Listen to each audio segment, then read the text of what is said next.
Hey guys, welcome back to Bite Me. Oh god, is anyone else out there sporting a freaking 5 head? I swear, every time I film these videos, all I can look at is my freaking Mars Attacks forehead. But that's okay. It served me well. It's got my big old brain in it. And I like my brain. So we'll go with that. So last episode...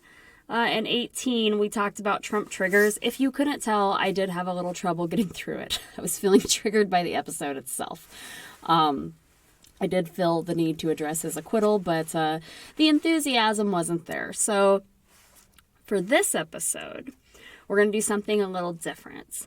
And we're going to do something to try and calm us and bring us back down from that very triggering episode. In this episode of Bite Me Season 1, Episode 19, we're going to talk about the truth about Rupi Kaur.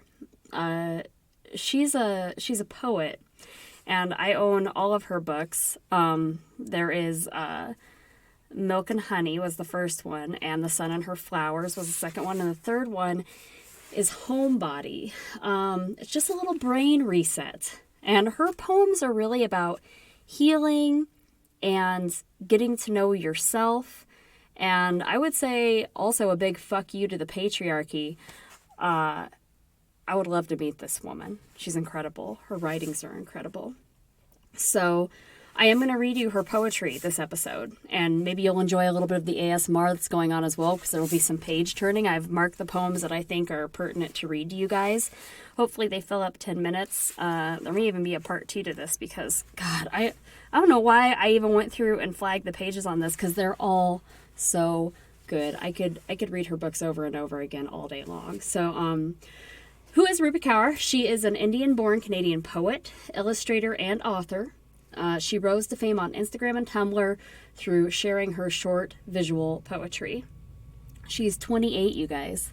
She's a millennial.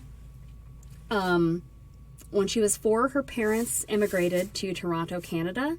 Her artistic and creative ability was something that emerged when she was a young age. She began to draw and paint inspired by her mother and would write poems for her friends and even her crushes. A little bit of PS to all the boys. I don't know if you guys have seen those movies on Netflix. They're pretty good. Some light viewership for all of the heavy we're feeling recently. Doesn't have anything to do with this episode, just a recommendation. Kaur also reflected in an interview that she grew up reading everything she could get her hands on.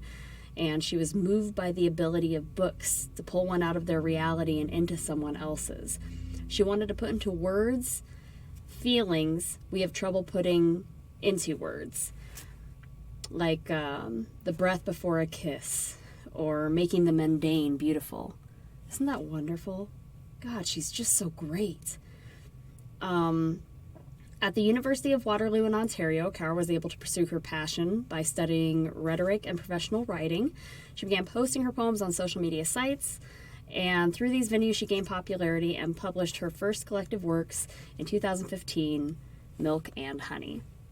So, with that, I'm going to read you guys some poems. Some of them are titled, some of them aren't. I would say a lot of them are in haiku form, but I'm not entirely sure. So here we go. And I'm going to snap my fingers in between to indicate when a poem has ended. I'll be quiet when we can say sexual assault and they stop screaming liar. Depression is silent. You never hear it coming, and suddenly it's the loudest voice in your head. My mind, my body, and I all live in one place, but it feels like we are 3 completely different people. That poem's titled Disconnected. While everyone else was living their life in color, depression froze me in place.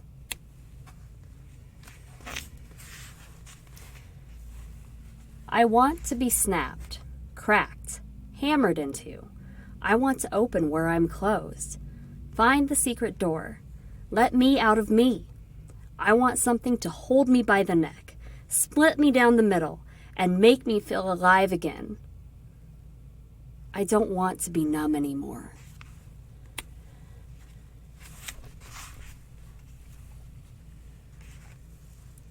I'm tired of being disappointed in the home that keeps me alive. I'm exhausted by the energy it takes to hate myself. I'm putting the hate down.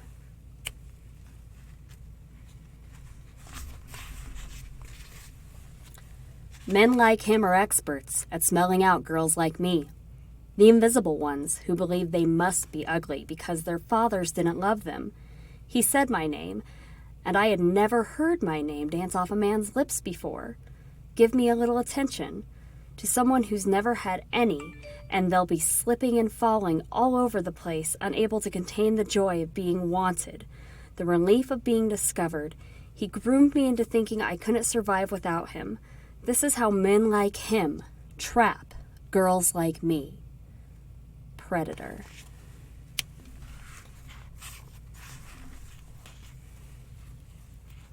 I'm stuck in this constant cycle of running off to build my life and running back because I feel guilty about not spending enough time with them. Parent guilt.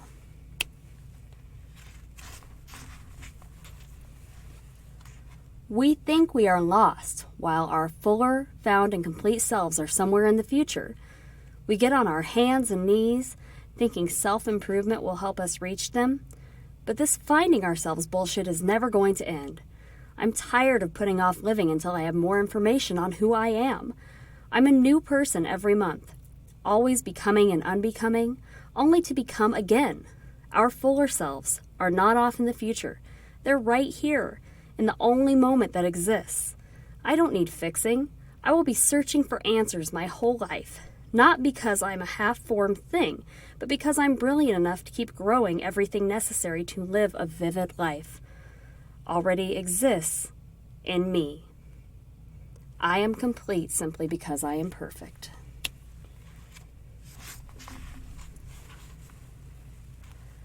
Not everything you do has to be self-improving. You are not a machine.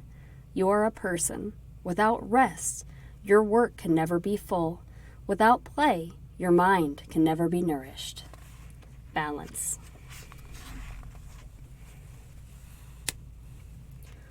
What a relief to discover that the aches I thought were mine alone are also felt by so many others.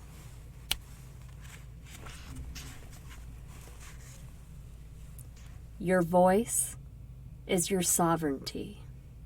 Free.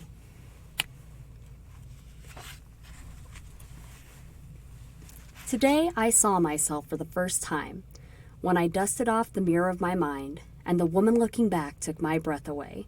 Who was this beautiful beastling, this extra celestial earthling? I touched my face and my reflection touched the woman of my dreams. All her gorgeous smirking back at me, my knees surrendered to the earth as I wept and sighed at how I've gone my whole life being myself but not seeing myself. Spent decades living inside my body, never left it once, yet managed to miss all its miracles. Isn't it funny how you can occupy a space without being in touch with it? How it took so long for me to open my eyes, embrace my heart, kiss the soles of my swollen feet and hear them whisper, "Thank you, thank you. Thank you for noticing." You have everything to gain from believing in yourself, yet you spend all of your time with self-doubt. Okay, so again, that's Homebody by Rupi Kaur. Her other two are just as fabulous as this one. Milk and Honey, The Sun and Her Flowers. I can't say enough good things about them or her. You can get those books online. You can get them at Walmart. You can get them at Books A Million. They're everywhere. I mean, she is a bestseller. I don't know why her books aren't more critically acclaimed, because I'm telling you guys, you're going to pick up one of her books and you are going to think this woman knows you personally. So I hope you enjoyed my poetry reading today. Again, it was something a little different, but I think we needed some inspiration, so Rupi Kaur brought that to us. As always, please check out the Truthful Groomer website. The link tree is in my bio, and I would really appreciate it if you went ahead and followed me on Twitter and Insta too. I really, really enjoy filming this podcast for you guys. I hope we can do great things with it going forward. I hope I'm giving out some good information. I'm interested in hearing your thoughts. You can always just message me. You can go to the Contact Me page on the Truthful Groomer website, TikTok. You can email me, or you can just leave notes in the forum for what you guys want to hear. Thanks for hanging out with me today. I'll see you next time.